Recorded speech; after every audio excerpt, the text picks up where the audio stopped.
É só continuar e não deixar que as lágrimas embaçem o olhar e não deixar que a tristeza tire a força do caminhar, continuar olhando nos teus olhos, enxergando a verdade que nada e ninguém pode impedir. É só esperar acontecer.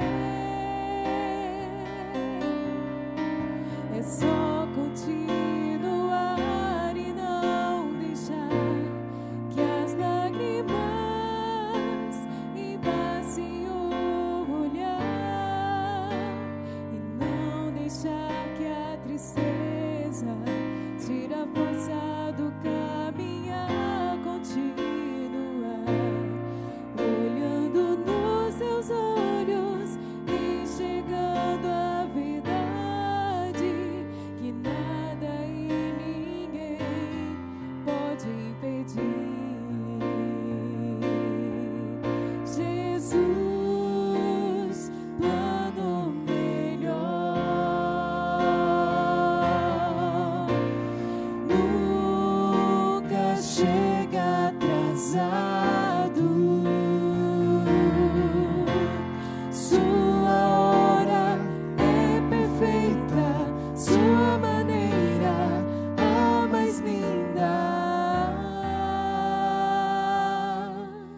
Seja feita a tua vontade, eu só quero a tua vontade, assim na terra como no céu. Jesus, plano melhor, nunca chega atrasado. Sua hora é perfeita, sua maneira a mais linda. Seja feita a tua vontade, eu só quero a tua vontade, assim na terra como no céu. Eu quero convidar você agora para nós abrirmos a palavra para a nossa meditação nesta noite. Nós vamos abrir, em primeiro lugar, em Filipenses, capítulo 1, carta de Paulo aos Filipenses, no capítulo 1, versículo 6. E depois nós vamos voltar lá no Evangelho de João.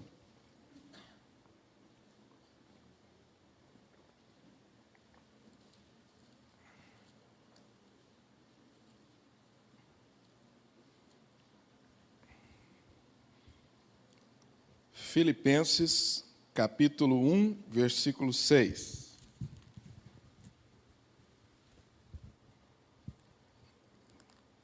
Estou plenamente certo de que aquele que começou boa obra em vós há de completá-la até o dia de Cristo Jesus.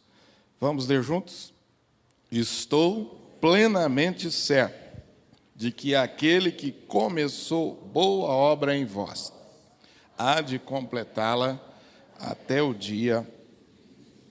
Agora nós vamos fazer essa leitura de modo pessoal. Estou plenamente certo de que aquele que começou boa obra em mim. Vamos lá? Estou plenamente certo de que aquele que começou boa obra em mim há de completá-la até o dia de Cristo Jesus.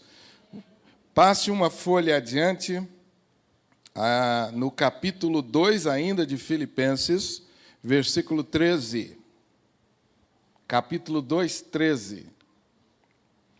Porque Deus é quem efetua em vós tanto o querer como o realizar, segundo a sua boa vontade. Mais uma vez, porque Deus é quem efetua em vós tanto o querer como o realizar, segundo a sua boa vontade. Vamos tornar mais pessoal agora. Porque Deus é quem efetua em mim. Porque Deus é quem efetua em mim tanto o querer como o realizar, segundo a sua boa vontade. Agora volte, por favor, lá para o Evangelho de João, capítulo de número 6. Quem não tem o hábito ainda de achar os livros da Bíblia, as passagens, é só você ir voltando aí algumas folhas e você vai chegar nos Evangelhos, Mateus, Marcos e Lucas e João, capítulo 6, versículo 16 a 21.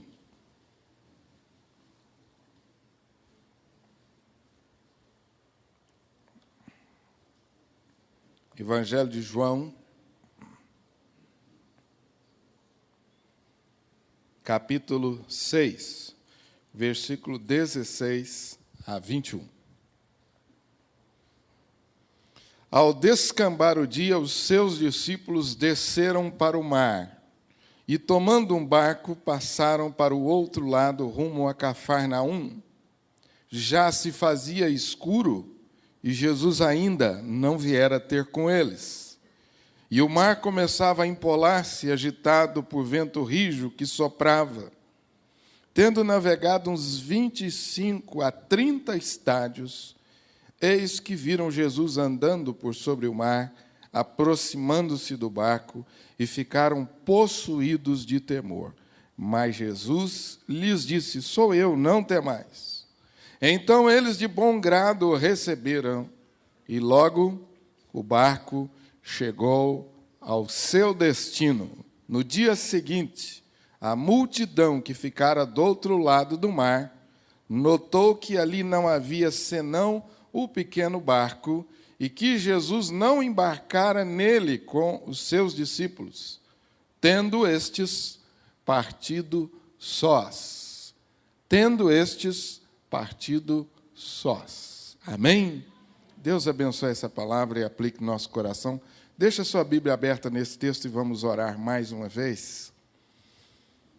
Não sei como tem sido até aqui a sua experiência no culto. Eu espero que você já tenha percebido Deus tratando com você, falando com você.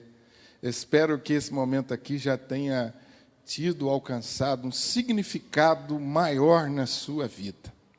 De coração, eu espero que você possa sair daqui essa noite dizendo: olha, Deus me abençoou, Deus falou comigo.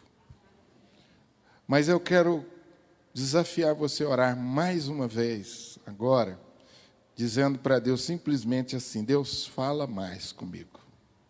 Deus, fala mais ao meu coração. Deus, eu quero entender mais os seus planos para a minha vida, quero entender mais esse processo do trabalho que o Senhor opera, a obra que o Senhor faz na minha vida.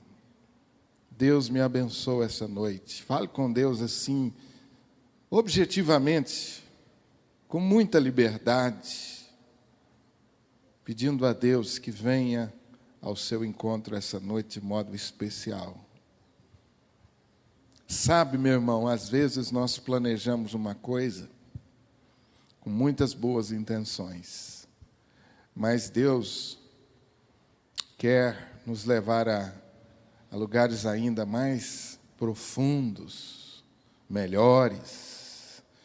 Deus tem algo ainda maior e melhor para nós. Esteja aberto. Esteja aberto. Peça a Deus: Deus, me dê agora um coração quebrantado na tua presença. Deus resiste aos soberbos, mas Ele dá graça aos humildes. Ao ouvir a palavra de Deus essa noite, mais uma vez, se coloque com humildade. Deus querido, tem misericórdia de nós, Pai. Tua palavra nos assegura e nós cremos que o Senhor fala. O Senhor se comunica, o Senhor se revela a nós.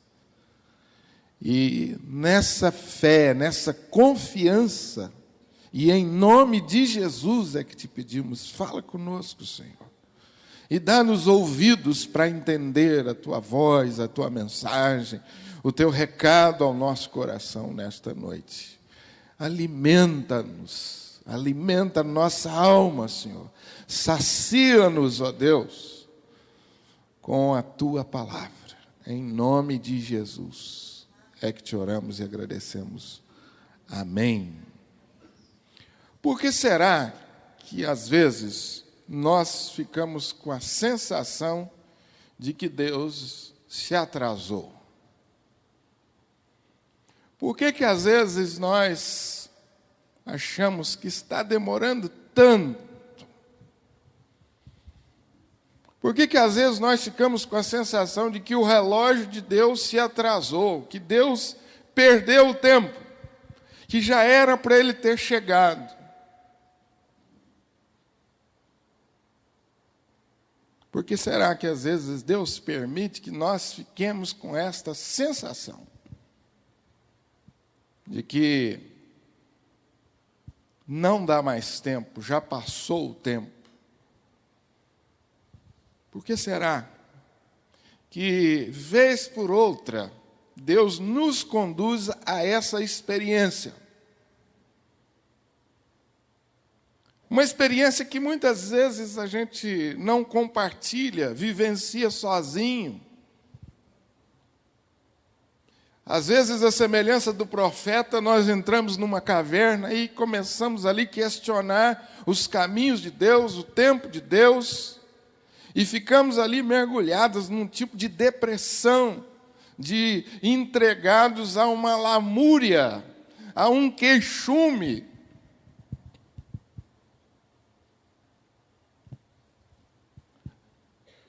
Por que às vezes nós nos emburramos com Deus? Você já deve ter ouvido essa experiência, né? Por que você está emburrado? Por que às vezes Deus permite essa sensação, nós vivenciarmos essa situação? O texto que nós acabamos de ler, ele nos introduz numa realidade em que Deus conduz os seus discípulos a vivenciar uma situação assim. O texto nos diz que, ao descambar o dia, os seus discípulos desceram para o mar. Os outros evangelhos nos dizem que Jesus impeliu os seus discípulos a atravessarem o mar. A palavra impeliu é que Jesus instou, é que Jesus, de alguma forma, constrangeu os seus discípulos a atravessarem o mar. A palavra no evangelho é clara. Ela não está sugerindo que Jesus apenas deu uma dica, que Jesus deu um conselho, ou que Jesus deu uma opção a eles. Não, o texto diz que Jesus impeliu. É como se Jesus estivesse lá, cercado por todos os lados, naquele momento cegado os discípulos a qualquer outra opção, senão a opção de atravessar o mar. E o texto nos diz que assim eles fizeram. O versículo de número 22 diz que eles embarcaram sós.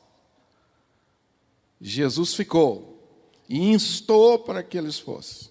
Então eles, em obediência a Jesus, presta atenção, em obediência a Jesus, eles vão, tomam o barco, com o propósito de atravessar o lago ou o mar, aquele braço de mar, rumo a Cafarnaum. E num determinado momento daquela viagem, o mar começa a ficar agitado. Num determinado momento daquela viagem, as ondas começam a ficar agitadas, a se alterar. E esses homens que estavam acostumados àquela viagem, e quantas vezes, com certeza, não fizeram aquela viagem, conhecedores profundos do mar, do tempo, Com certeza começou a bater neles uma preocupação. Vem tempestade por aí. Vem tempestade por aí. Talvez o vento começou a soprar diferente. E aquilo que eles pensaram que seria talvez passageiro, chegou muito rápido. O mar começou a ficar agitado. Depois de navegar mais ou menos 25 a 30 estádios, o mar começou a empolar-se, e o texto diz que ele estava agitado por vento rijo que soprava. E aí começou a bater uma preocupação, um certo desespero na vida desses homens, porque eles estavam ali cara a cara com a possibilidade da morte.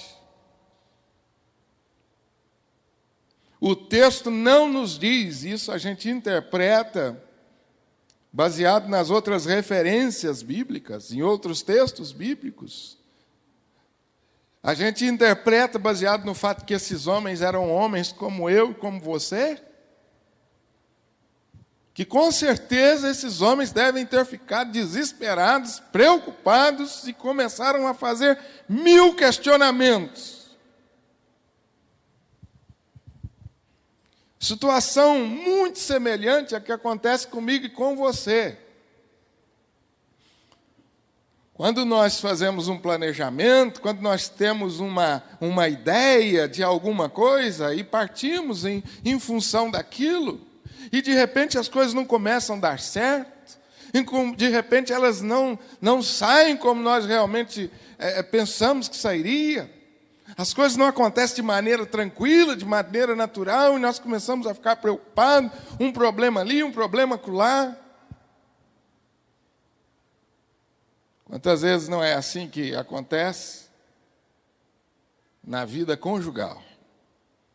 Quantos e quantos de nós não sonhamos com uma vida conjugal, com uma vida familiar maravilhosa, abençoadíssima, cheia de alegrias? Não viemos à frente de uma igreja, recebemos a bênção do sacerdote, do pastor, cheio de sonhos, de planos, de ideais, e de repente, nos primeiros anos, você sente que o vento começa a soprar contrário, e você percebe que as coisas não estão saindo mais como você pensou que sairia, que o príncipe encantado perdeu o encanto, a princesa já não é mais aquela formosura, aquela graciosidade. Você percebe que o seu castelo parece que começou a desmoronar. E você começa a olhar para trás e pensar, mas o que é que aconteceu? Nós fizemos tudo certo. Período de namoro, nós oramos, buscamos a direção de Deus. O que será que está acontecendo?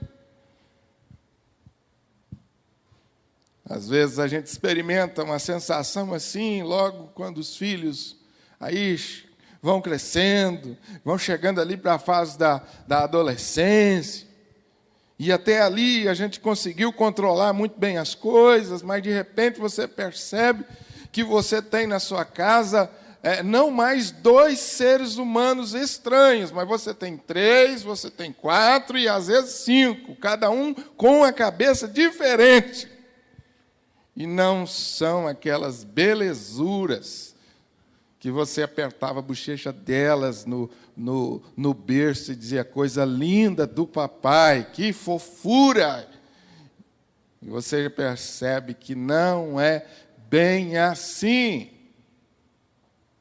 Instala-se uma rebeldia, instala-se ali um espírito contrário que você não sabe de onde vem, e de repente o castelo começa a desmoronar, o vento começa a soprar, ou aquele negócio que você fez, aquela empresa, aquele comércio que você abriu, que você planejou, que você sonhou, que você fez todos os estudos do mercado e não tinha como dar errado, mas de repente, aquelas perspectivas não se cumprem. E você percebe que a coisa começa a ficar complicada. Quantos chegaram aí aos 50 anos planejando a aposentadoria, sonhando com a casa lá em Caldas Novas, lá na beira da praia. Finalmente, e aí você percebe que não vai dar. O sonho vai ter que ser adiado. O sonho vai ser adiado. Não vai dar para aposentar agora. As coisas mudaram. Você sente que o vento está soprando, um adversário na sua vida, na sua casa. Mas eu sou cristão, pastor. Eu sou temente a Deus. Eu procurei fazer todas as coisas segundo a vontade de Deus. Eu tenho por mim que foi exatamente essa a sensação que os discípulos estavam vivenciando. 1000 questionamentos. Pedro, quantas vezes nós fizemos esse trajeto? Foi Jesus que nos mandou, Pedro. Nós viemos porque Ele insistiu que nós viéssemos.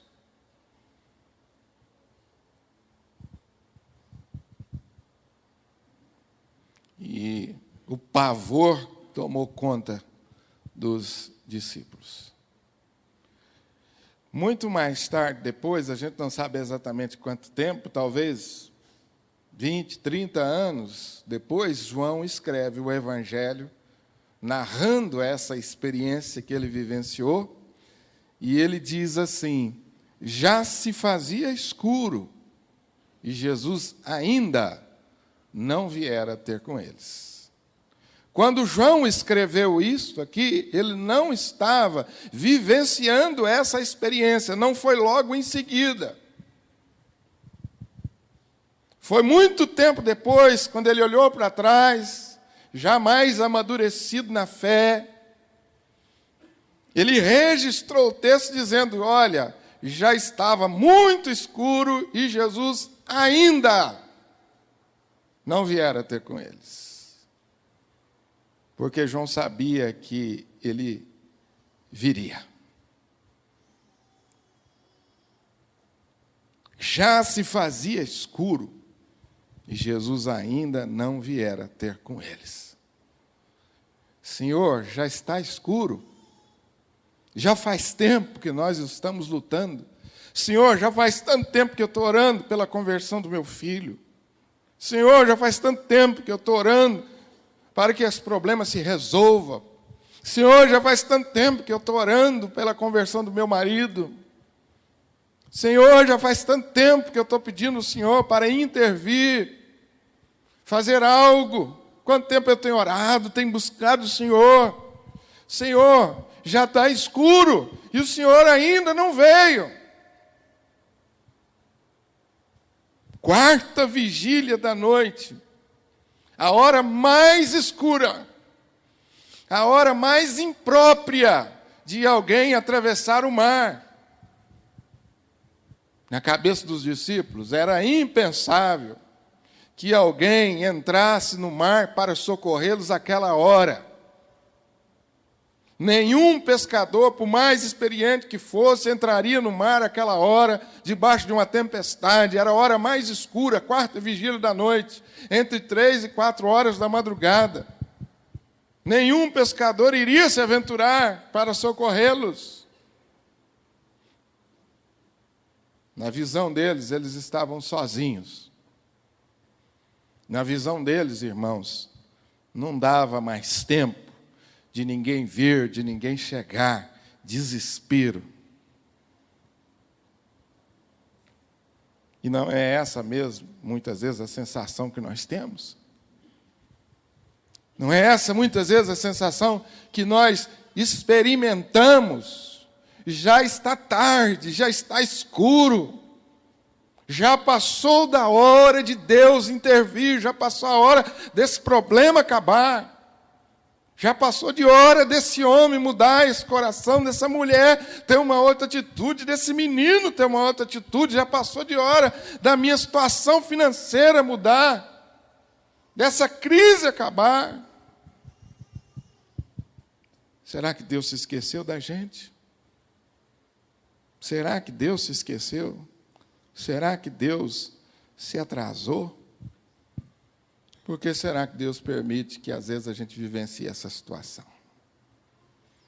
Em primeiro lugar, eu acredito que Deus vivencia essa situação, permite que a gente vivencie essa situação, porque a obra de Deus, a obra que Deus efetua, e eu vou dizer assim, por excelência, na minha vida e na sua vida, é uma obra que dura toda a nossa vida. Em primeiro lugar, a obra que Deus, por excelência, efetua na minha vida e na sua vida, o trabalho ao qual Deus se dedica incansavelmente, 24 horas por dia, é tornar eu e você semelhantes à pessoa do nosso Senhor e Salvador, Jesus Cristo. Tornar-se semelhante a Cristo é o alvo de Deus na minha vida.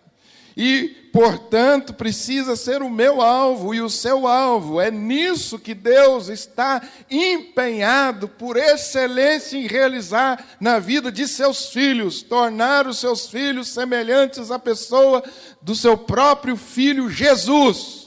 Formar em nós o caráter de Jesus e nos tornar semelhantes a Jesus. Espera aí, pastor, então eu não estou entendendo. É isso mesmo, querido. Muitas vezes a gente não entende.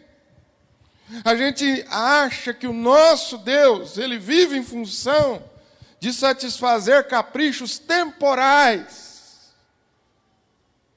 Aquilo que o apóstolo Paulo, já no final da sua carreira, ele compartilha com Timóteo, dizendo: Timóteo, não atente para as coisas temporais,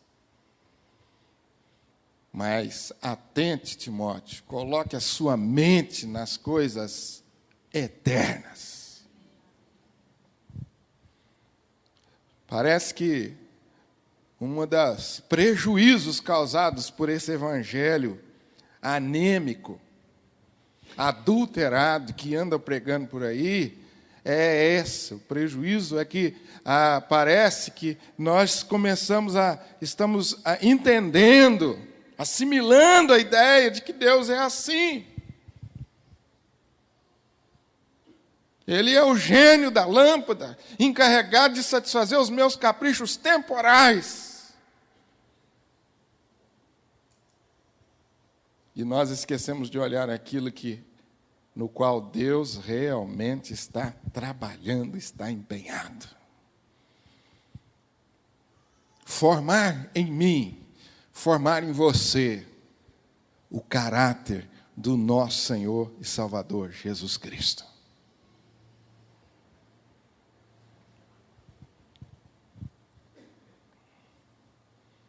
Tornar-se semelhante a Jesus envolve uma jornada que dura toda a nossa vida. Nós somos a geração do urgente. O pastor Ricardo Agreste cita, falando da nossa geração, fazendo comentário, ele diz que nós somos a geração fast food. Prato rápido. A geração obcecada pela velocidade. Queremos as coisas para ontem. Mas Deus se interessa muito mais por força e estabilidade do que por rapidez.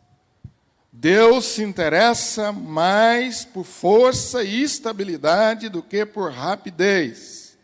E nós somos a geração do jeitinho, a geração do atalho, a geração da solução imediata, a geração que coloca o cartão e em alguns dígitos lá, ou em poucos toques, nós temos ali a solução de muitos problemas. E aí, na vida espiritual, nós estamos à procura do sermão, do seminário, da experiência que vai resolver instantaneamente os meus problemas.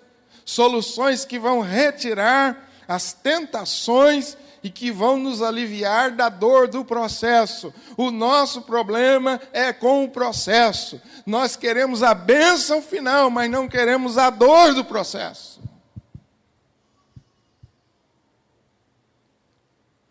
Se eu perguntar a você que quantos querem uma família abençoada, ser um marido segundo a vontade de Deus, ser uma bênção, quantas mulheres, eu tenho certeza que todos vão levantar as suas mãos. Quem não quer alcançar esse alvo de uma família abençoada, estabilizada? Quem não quer vivenciar um lar assim, que seja um lugar onde eu vivencio as experiências mais gratificantes, mais profundas da minha vida? Quem não quer um lar assim? Mas se eu perguntar aos irmãos quantos estão dispostos a passar pela dor do processo, em que Deus vai construir em mim o caráter desse homem, o caráter dessa mulher, talvez a gente relutasse em levantar as mãos. Por que demora tanto, pastor?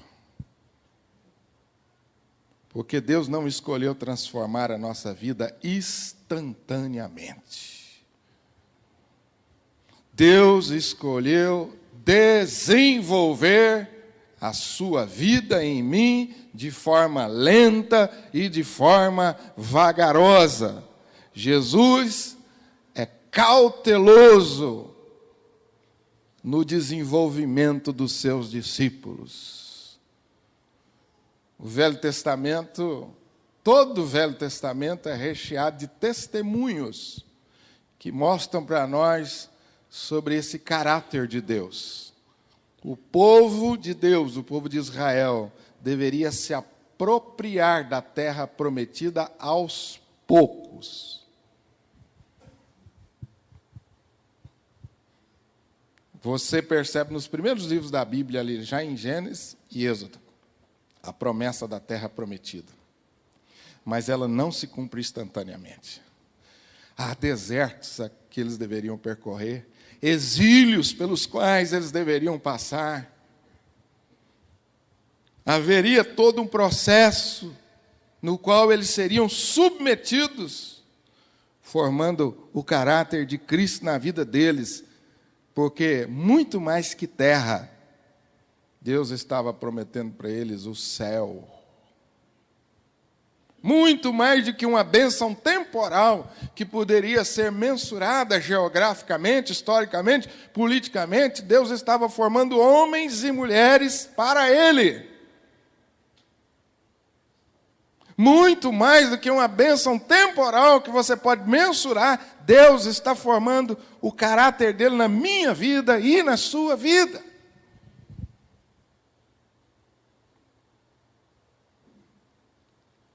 Alguém disse que é comum termos de aprender uma lição 40 ou 50 vezes, até realmente nós assimilarmos essa lição. E esse problema, ou essa luta, se repete periodicamente. E às vezes a gente fica com a sensação de que não está andando para frente. E a gente diz assim, de novo, não. Será que eu tenho que passar por isso? Mas é Deus quem de fato sabe do que precisamos. Leia caprichosamente, lentamente, a história de Israel, e você vai perceber como que nós nos esquecemos facilmente das lições que Deus nos ensina, e como rapidamente nós voltamos aos velhos padrões de comportamento, aos velhos hábitos. Sabe, irmãos, eu leio o Velho Testamento, E às vezes no impulso eu falo assim, mas não é possível que esse povo é tão cabeça dura. E aí eu me esqueço que eu estou no meio deles. E que eu sou um deles, igualzinho a eles. 400 anos de escravidão e de sofrimento no Egito. Deus se manifesta poderosamente na vida daquele povo, um milagre que nunca mais se repetiu. As coisas que foram envolvidas, todo o processo, algo realmente extraordinário.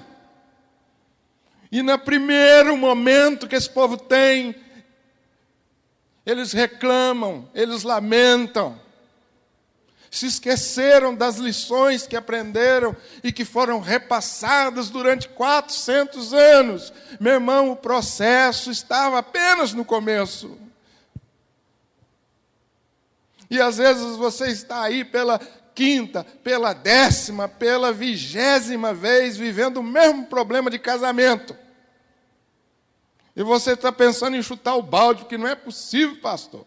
Faz 10 anos que nós estamos batendo a cabeça um com o outro. Meu irmão, construir caráter leva tempo. Construir caráter leva tempo. Talvez você já tenha construído mais de uma casa física.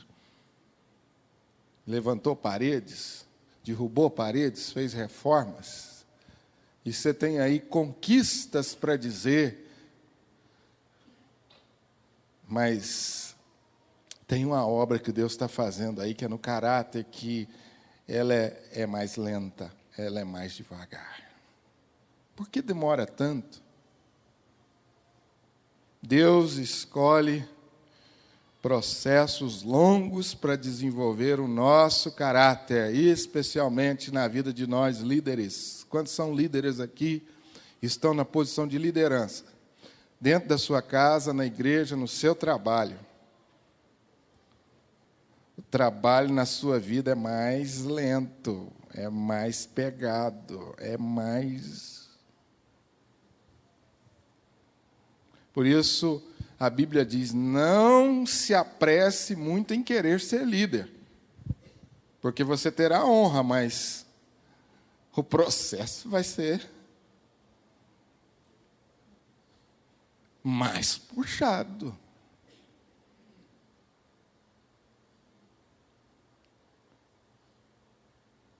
Deus levou 80 anos para preparar Moisés, incluindo 40 no deserto.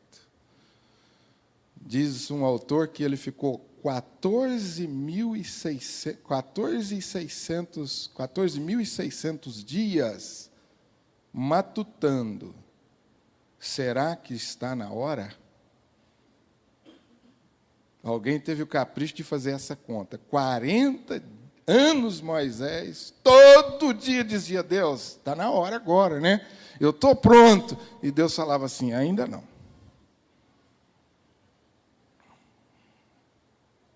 E aí você vai viajar e você encontra um livro na rodoviária, no aeroporto, né, pastor Carlos? 10 passos para a felicidade. E aí a gente vai lá e põe um dinheirinho suado da gente, né? Poxa, por isso que Deus me trouxe nessa viagem, foi para comprar esse livro. Esse livro vai resolver os meus problemas. E a gente cai que nem um patinho, né? 10 passos para a felicidade. 10 passos para o casamento feliz.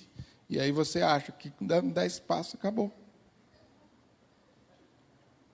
E aí vem frustração em cima. E depois de um tempo, você fala para Deus, Deus, por que está demorando tanto?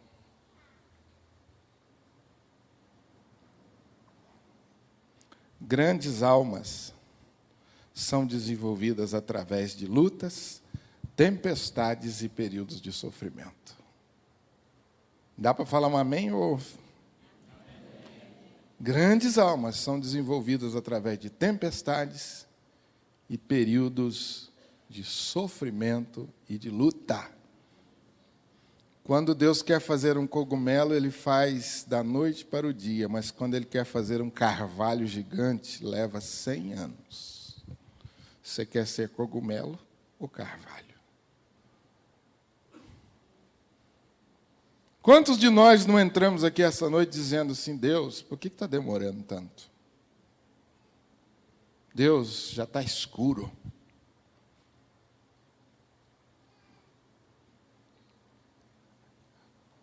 Em primeiro lugar, porque eu trabalho por excelência de Deus. A obra que a Bíblia diz lá em Filipenses que Ele está efetuando é na construção do meu caráter e do seu caráter.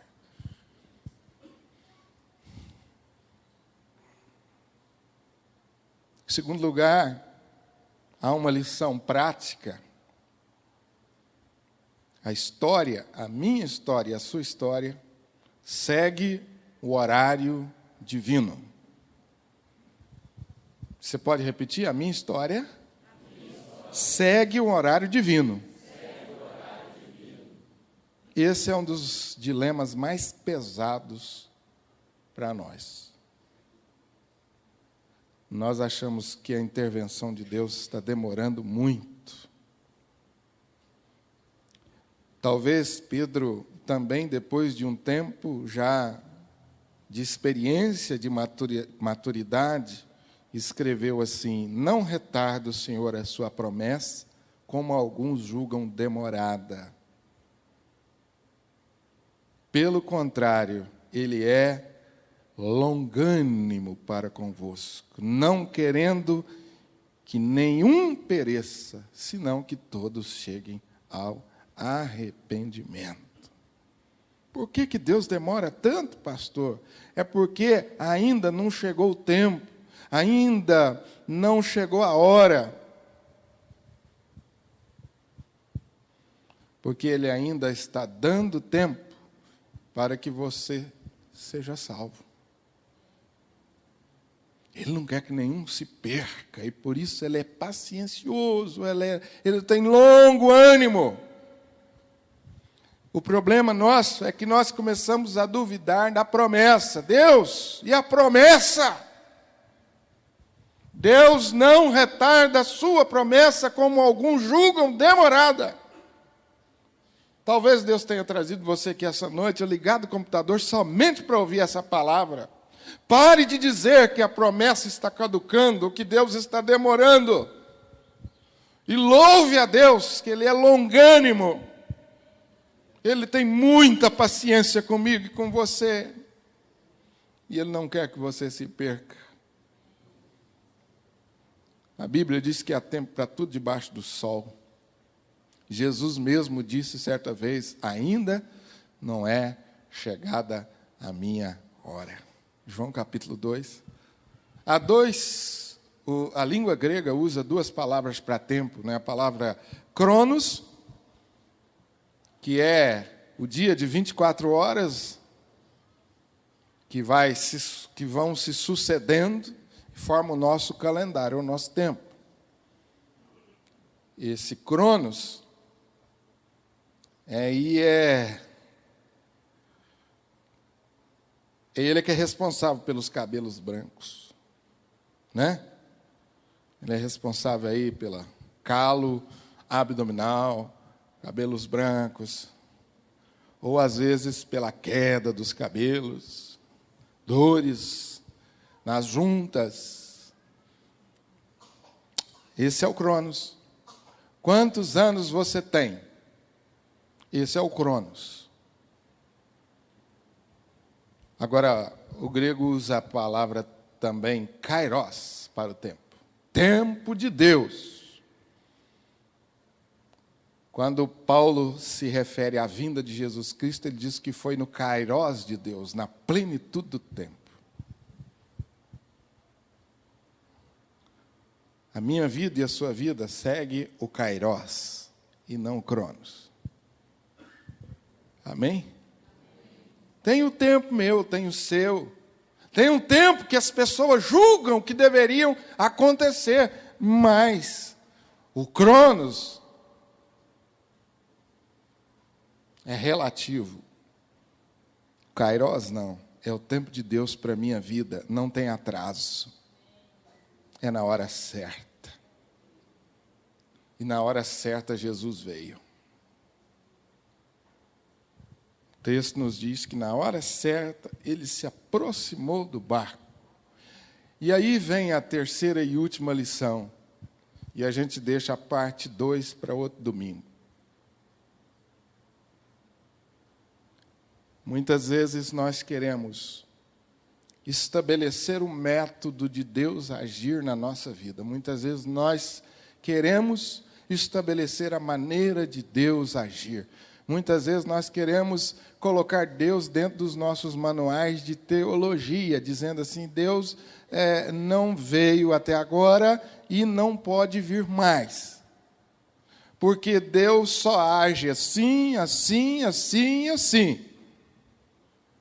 E sem perceber, nós estamos fazendo um tipo de enquadramento de Deus dentro do nosso manual de teologia, dentro das nossas limitadas compreensões. E eu fico pensando, será que o teólogo Moisés ensinou antes ao seu povo que Deus poderia fazê-los passar a pé enxuto no Mar Vermelho?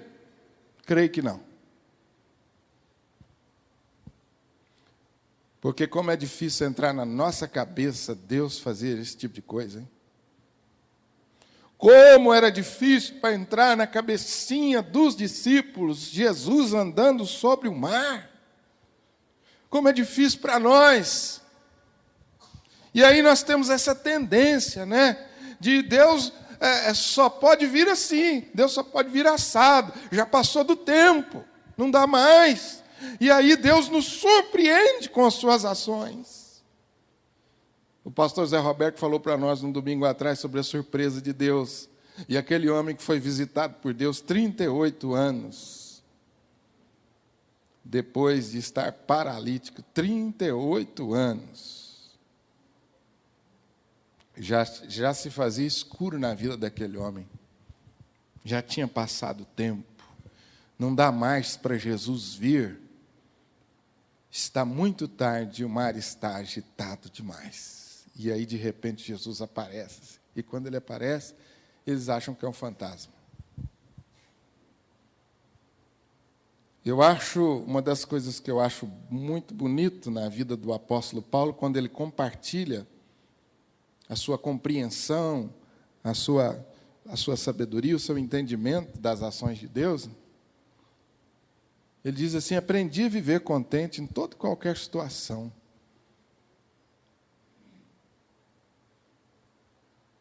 Eu sei estar humilhado, sei estar honrado, sei com fartura, com pobreza, e eu quero agradecer a vocês, igreja pobre, a mais pobre, que nunca me deixou na mão.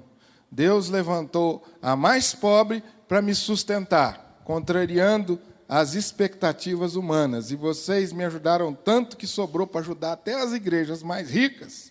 Quando ele escreve aos Filipenses, quando o profeta foi alimentado pelos corvos, na hora certa, será que aquilo cabia no manual dele?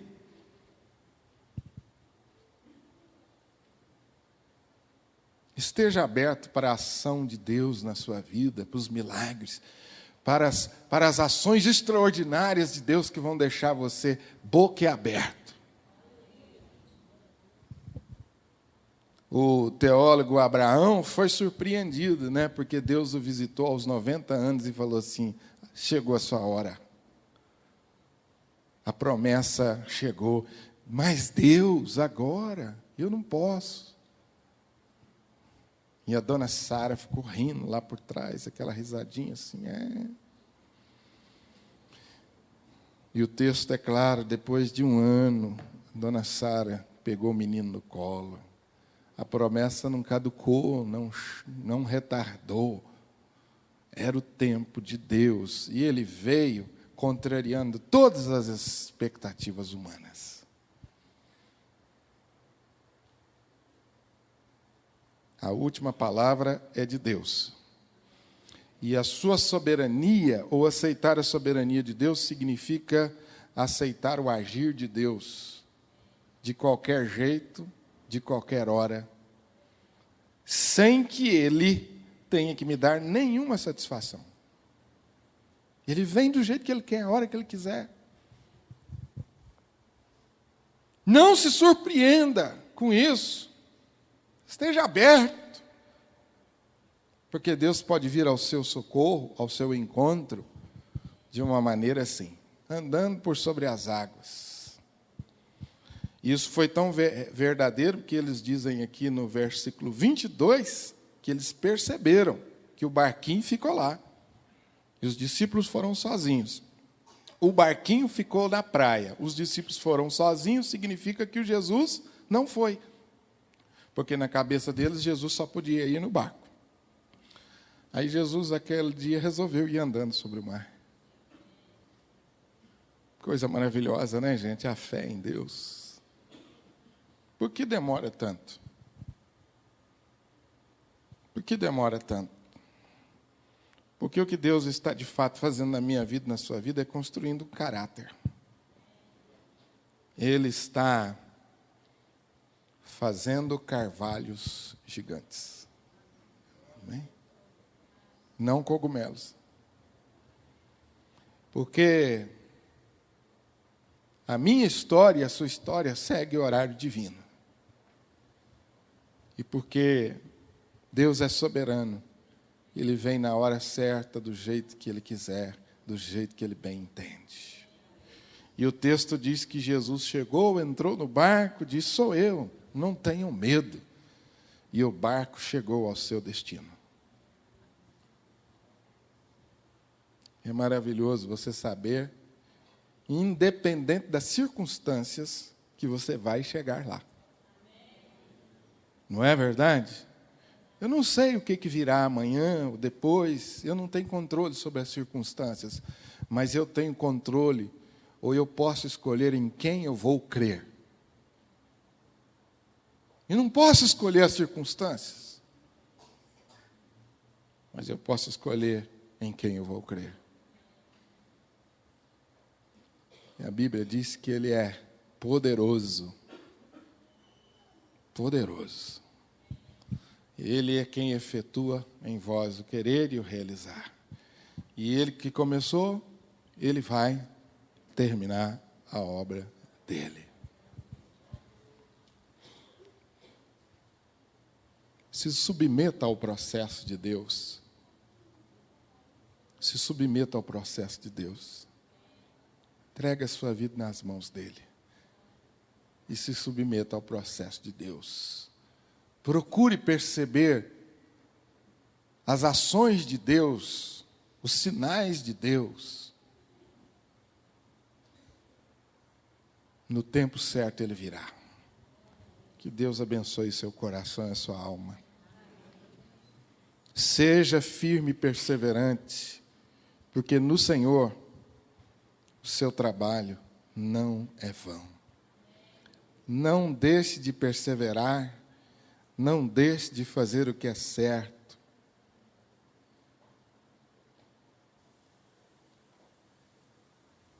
Vale a pena confiar.